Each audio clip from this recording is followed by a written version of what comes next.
परम आदरणीय प्रधानाचार्य महोदय जी, मुख्य अतिथि महोदय आदरणीय सरपंच साहब, मेरे दादो साहब, सम्माननीय गुरुजनों, गांव से पधारे हुए मेहमानों और प्यारे सहपाठियों।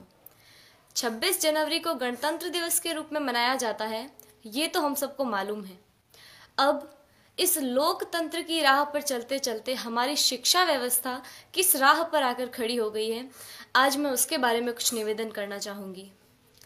हमारे देश में दो तरह की शिक्षा व्यवस्थाएं चल रही हैं, अमीरों के लिए अलग, गरीबों के लिए अलग। अमीरों के लिए प्राइवेट स्कूल, गरीबों के लिए सरकारी स्कूल। मैंने कई बार देखा है, घर पर जब मेहमान आते हैं और पूछने पर हम ये बताते हैं कि सरकारी विद्यालय में पढ़ रहे हैं, तो उनके चेहरे का रिएक्शन, भाव एक अलग तरीके का हो जाता है। तब मुझे बड़ा दुख होता है। उन सभी लोगों से मैं ये निवेदन करना चाहूँगी कि आप बहुत बड़ी गलतफहमी में हैं, क्योंकि शिक्षा का जो स्रोत है, शिक्षा जहाँ से आती है, वो आदरणीय शिक्षक है। शिक्षा ऊंची बिल्डिंगों से, बड़े बड़े गार्डन से, अच्छी बसों में सफ़र करने से या एसी रूमों से शिक्षा नहीं आती है। शिक्षा आती है शिक्षकों से, और वहाँ पढ़ा रहे सभी शिक्षक राजस्थान सरकार या किसी भी सरकार द्वारा आयोजित शिक्षकों को चयनित करने की परीक्षा में असफल रहे हुए लोग हैं, जिनको सरकार ने शिक्षक बनाने से इनकार कर दिया है। वो सभी लोग वहाँ पढ़ा रहे हैं।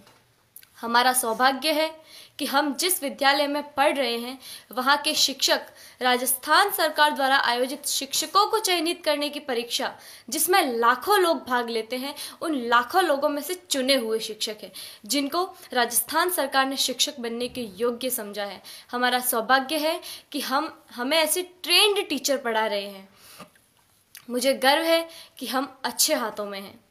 मेरे दादो सा आदरणीय जय सिंह जी देवल यहाँ विराजे हुए हैं, जो मुझे कभी कभी एक बात कहते हैं कि जितने भी IAS, RAS या सरकार के किसी भी उच्च पद पर लगे हुए ऑफिसरों में से ज़्यादातर ऑफिसर्स सरकारी विद्यालयों में पढ़े हुए हैं और सरकारी विद्यालयों से ही उत्तीर्ण हुए हैं।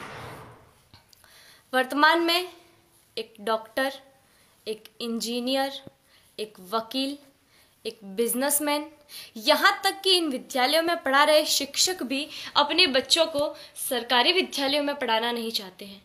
आखिर क्या कारण है? इसका कारण है संसाधनों का अभाव।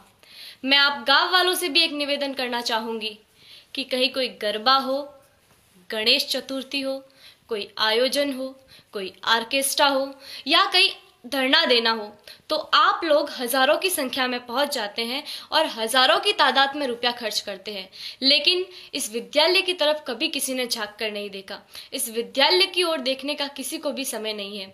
मैं आप गांव वालों से ये निवेदन करना चाहूँगी कि जितना जोश आप उधर उन कार्यक्रमों में दिखाते हैं, उतना ही जोश आप इधर इन विद्यालयों के लिए दिखाएं। भविष्य में संजोगवश हम सरकारी विद्यालयों में पढ़ रहे छात्रों में से कोई प्रधानमंत्री या और कुछ बन गया, तो सबसे पहले तो हम ये कोशिश करेंगे कि भारत की तमाम सरकारी स्कूलों को एक उच्च स्तर पर ले आए, ताकि भविष्य में भारत में एक ऐसा समय आए कि सभी बच्चे सरकारी विद्यालय में पढ़ रहे होंगे। मुझे जो कहना था वो कह दिया। मैंने जो कहा वो गलत है या सही, मुझे नहीं पता। इसका निर्णय तो आप लोग ही कर सकते हैं। मेरे जो मन में था वो कह दिया। अब मुझे बहुत अच्छा महसूस हो रहा है। जय हिंद, जय भारत। चलते हैं आपको राजस्थान विधानसभा में इस वक्त नेता प्रतिपक्ष गुलाब चंद कटारिया क्या कुछ कह रहे हैं। कोई चिंता की बात नहीं, जो डूबना है प्रदेश को तो डूबेगा। मतलब 10 वर्ष में चाहे मेरा सरकार रही हो, चाहे आपकी रही हो, किसी में स्वयं शिक्षा मंत्री हूँ, अपराधी होऊंगा, कोई चिंता की बात नहीं। लेकिन आप कम से कम इन 10 सालों से इन जितनी कोचिंग संस्थाएं चल रही है, इनकी जितनी परीक्षाएं हुई है, उनके परीक्षा के रिजल्ट के साथ आप अपनी टीम लगा करके इनका पोस्टमार्टम करो, तब आपको समझ में आ जाएगा कि ये बीमारी कहाँ से चली है। ये बीमारी इन व्यवसायियों के थ्रू चली है। मैं और आप पेपर आउट करेंगे, पेपर लाऊंगा, 5 लाख दे दूंगा, 8 लाख दे दूंगा। मैं क्या 2 करोड़, 5 करोड़, 8 करोड़ दे सकता हूँ क्या भैया? ये सारे के सारे जो पैसे देने वाले बड़े बड़े दिग्गज लोग हैं, जो कोई 10 करोड़ में पेपर ले जाता है, कोई 3 करोड़ में ले जाता है, कोई 2 करोड़ में ले जाता है, फिर अपने कोचिंग संस्थान में रिजल्ट लाता है और उसके बाद बड़े बड़े पोस्टर बाहर लगाता है, मेरा 100% सिलेक्शन। ये है बीमारी की जड़। अगर मार करना चाहते हो तो यहाँ करो, तब तो जाकर के इसको कोई रोक सकोगे। बाकी से केवल मन को संतुष्ट करने का काम करो तो ये राजस्थान के उस गरीब बच्चे के साथ न्याय नहीं होगा, जो बड़ी मुश्किल से पढ़ता है, अपने घर में बूढ़े माँ बाप को भूखे मार के पढ़ता है और उसके बाद परीक्षा के लिए जाता है, रोता हुआ घर लौटता है।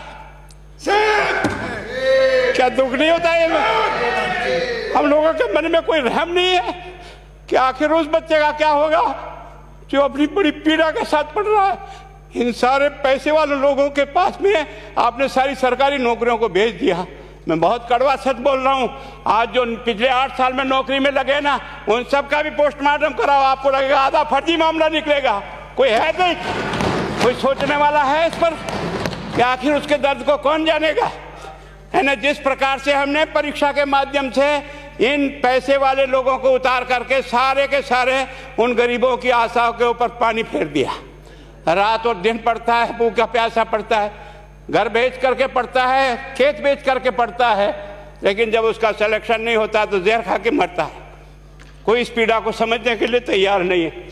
और हम इस कानून को ला करके दुनिया को बताना चाह रहे हैं कि हमने इतना बड़ा कानून कर दिया, इस कानून से कुछ भी नहीं होगा। मैं आज आपको कह रहा हूं, ये जो आपने नए प्रावधान जोड़े हैं, मैं सोचता हूं कि मुझे कुछ बोलने की इच्छा नहीं, मुझे बहुत दुख है इस बात का। क्या होगा ये?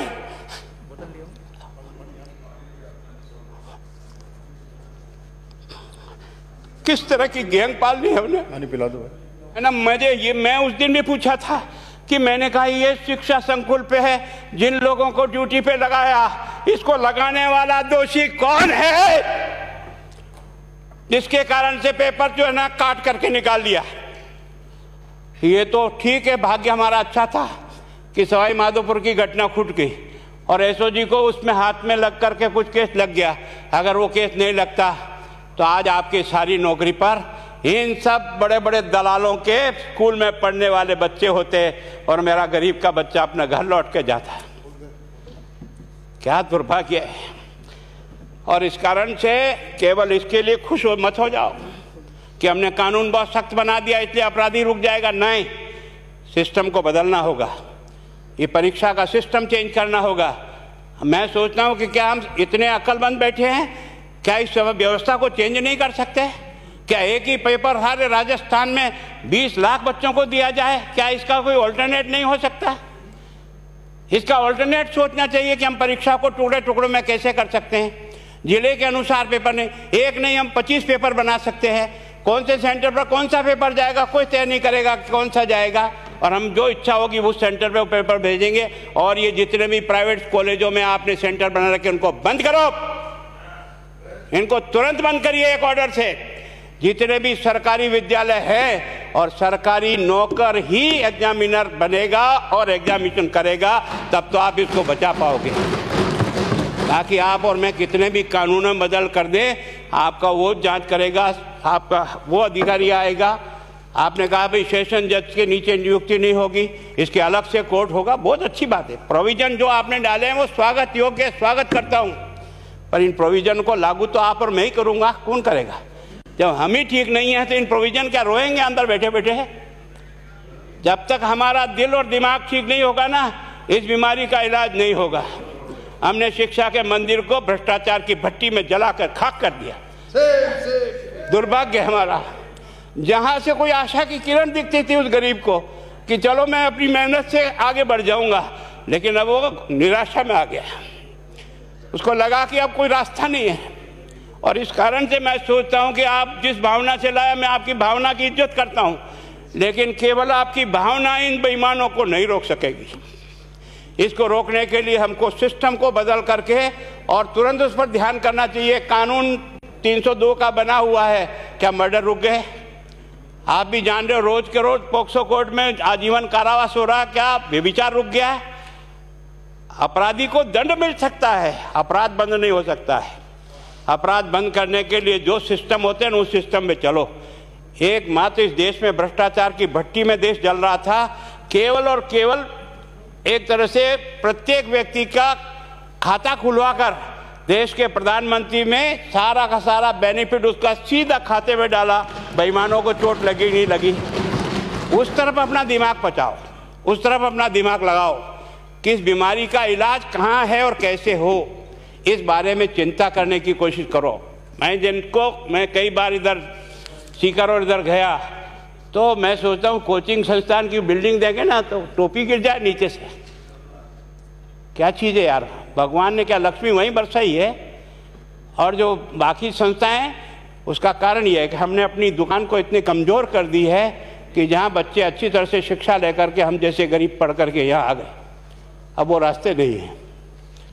और इस कारण से मेरी बहुत विनम्र प्रार्थना है, इस बीमारी का इलाज चाहिए बच्चे को, कानून से नहीं होगा, कानून के अलावा होगा, और उसमें आप करें। धन्यवाद। Thank you. माननीय मंत्री महोदय।